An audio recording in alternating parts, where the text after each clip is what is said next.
بھول نہ جائیں. یہ ہمارے سامنے، ہماری آنکھوں کے سامنے مستقل یہ چیز رہنی چاہیے کہ ہم نے اپنے بچے سے کیسے بات کرنی ہے. ہم نے بچے کو چیخ کے نہیں بات کرنی. اگر ہم چاہتے ہیں کہ بچہ کل کو اچھے طریقے سے بات کرے اور اس کی اچھی پرسنالٹی نکلے، پہلے تو ہے کہ اچھی طریقے سے بات کرے، تو پھر ہمیں اچھی طریقے سے اس سے بات کرنی ہے. ہم نے یہ نہیں سوچنا کہ 3 سال کا بچہ ہے، یہ 6 سال کا بچہ ہے، یہ 10 سال کا بچہ ہے. ہم نے یہ سوچنا ہے کہ یہ ایک پورا انڈیویجول ہے، یہ ایک پورا ایڈلٹ ہے. جیسے ہم اپنے خامن سے تمیز سے بات کرتے ہیں کیونکہ ہمیں اس کے ساتھ نہیں بگاڑنی، اسی طرح سے ہمیں اپنے بچے سے بات کرنی ہے کیونکہ ہمیں اس سے نہیں بگاڑنی.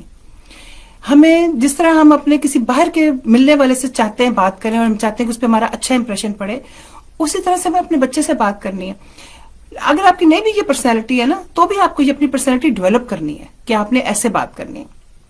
اگر ہم چاہتے ہیں کہ ہمارے بچے سکسیسفل بنے، اب سے ہم سوچتے ہیں کہ ہم نے کیا کہا ہے، ہم نے ایسے ہی کہہ دیا، پھر ہم نے بچے کو پیار بھی کر دیا، کیا فرق پڑتا ہے.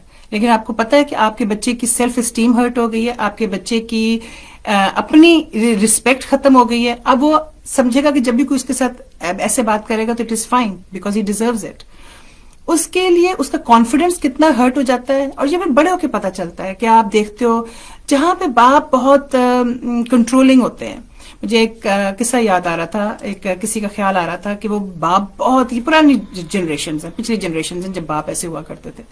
تو باپ جو بڑا ہی سخت آدمی تھا، بھئی اس کا بیٹا جو کہ آبویسلی کہ میرے فادر جتنی کی عمر تھی، بالکل ایک بیچارہ کمزور آدمی تھا. کہہ رہے اللہ کی گائے، کہہ دو جی اللہ کی گائے تھا. اب اللہ کی گائے وہ کیوں تھا؟ کیونکہ اس کا باپ اتنا کنٹرولنگ تھا کہ اس نے جینے نہیں دیا تھا، اس بچے کو بولنے نہیں دیا تھا، کبھی کچھ کرنے نہیں دیا تھا، کہنے نہیں دیا تھا. اور پھر وہ باپ جو تھا وہ جب نانا بنا، دادا بنا، تو پھر وہ اس نے اپنے آگے سے پوتا پوتی اور نواسوں کے ساتھ، گرینڈ چلڈرن کے ساتھ وہی بیہیویئر رکھا کہ حتیٰ کہ ان کی پرسنالٹیز بھی نہیں بن سکی. وہ باپ جیسے ہی بےچارے سارے اللہ کی گائے بن گئے. کیوں بن گئے؟ کیونکہ ایک آدمی اتنا کنٹرولنگ تھا اور اس کی سارے سنتے تھے.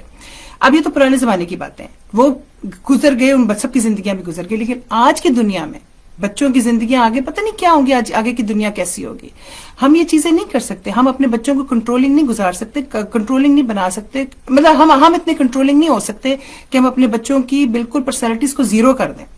اس کی تکلیف ہمیں ہی ہوگی. لوگ ہمیں ہی دیکھیں گے اور کہیں گے تم نے اپنا بچہ کیسے پالا ہے. ہمیں اپنے بچے کو کانفیڈنس دینا، اور اس کانفیڈنس کو ہمیں کیسے دینا ہے کہ وہ، اب آج کی صبح کی میں بات بتاؤں، مجھے بڑی ہنسی بھی آئی اس بات پہ. میری پوتی مجھے کہتی دادی آپ کو انڈا تلنا آتا ہے؟ اب حالانکہ وہ دیکھتی ہے کہ دادی کھانا پکاتی، سارا ٹائم پکا رہی ہوتی ہوں، آخر میں انڈے تل کے اس کو بھی کھلا رہی ہوتی ہوں. میں نے کہا نہیں مجھے نہیں آتا. کہتی مجھے انڈا تلنا آتا ہے. میں کہا اچھا کیسے آتا ہے؟ اس نے پوری مجھے لکھ کے ریسیپی دی ہے کہ پہلے تم تیل ڈالو گی، پھر تم انڈے کو توڑو گی، پھر تم انڈا اس کے اندر ڈالو گی، then you have to wait. پھر جو انڈا تھوڑا سا پکنا شروع ہوگا تو پھر then you have to wait. پتہ نہیں بڑی لمبی اس نے ڈیٹیل لکھی ہے ایک انڈا فرائی کرنے کی، پھر تم نے انڈا کیسے نکالنا ہے یہ بھی اس نے لکھا ہے. میرے پوتے نے آج مجھے کہا کہ میں کسی کو اس گھر میں نہیں آتا، صرف مجھے آتا ہے سنی سائڈ اپ انڈا تلنا. میں کہا کیا بات ہے تمہاری، تم تو بہترین شیف ہو. دادا آیا تو دادے کو میری پوتی نے کہا کہ دادا do you know how to fry an egg? تو دادا کو نہیں خیال آیا کہ کیا کہنا چاہیے. دادا نے کہا ہاں آتا ہے. دادی میری پوتی نے جیسے کر کے دیکھا. میں کہا نہیں دادا شو مار رہا ہے، اسے کچھ نہیں آتا. کہنے کی یہ بات ہے کہ کیا فرق پڑا 6 سال کی بچی کو اتنی امپورٹنس. میں نے کہا جب میں واپس آؤں گی نا، میں بھی ویڈیو بنانے جا رہی ہوں، جب میں واپس آؤں گی تو تم مجھے سکھانا کہ تم نے انڈا کیسے فرائی کرنا ہے. کہتی ہاں میں تمہیں کلاس دوں گی. میرے پوتے نے مجھے کہا کہ وہ جب اپنا سنی سائڈ اپ کا انڈا بنائے گا تو مجھے وہ پوری ویڈیو بنا کے بھیجے گا تاکہ مجھے پوری انسٹرکشنز دے گا کہ وہ کیسے مجھے اس نے کیسے سنی سائڈ انڈا بنایا. کیا فرق پڑتا ہے؟ بچے کو کانفیڈنس آ گیا. بچہ اتنا، میرے پوتے کی چال ہی دیکھنے والی تھی، اس کے منہ پہ اسمائل دیکھنے والی تھی. ان کی امپورٹنس کی ہماری حالت خراب تھی کہ دادی کو تو کچھ آتا ہی نہیں، نہ دادے کو کچھ آتا ہے. کیا بات ہے.